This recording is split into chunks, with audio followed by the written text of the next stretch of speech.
Sir हमें छोड़ दीजिए, हमारा क्या गलती है। क्या रे, तुम्हें पहले बताया था ना ये राना का अड्डा पर ये सब नहीं करना, फिर भी तुम लोग दोबारा आया। ये राना का अड्डा है, कोई नाच का अड्डा नहीं। राना का अड्डा पर आने का मतलब डायरेक्ट यमराज से मिलना।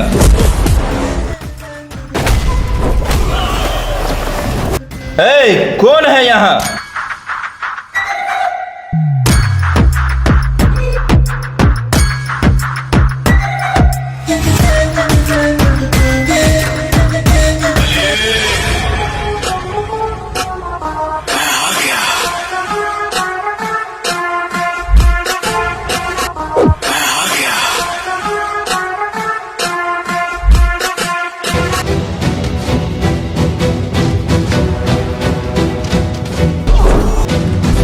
कौन है रे तू?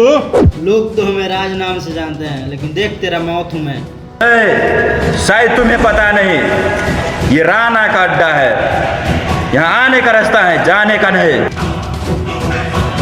बचपन से तो यही सुनते आ रहा हूं, आज देख भी लेता हूं।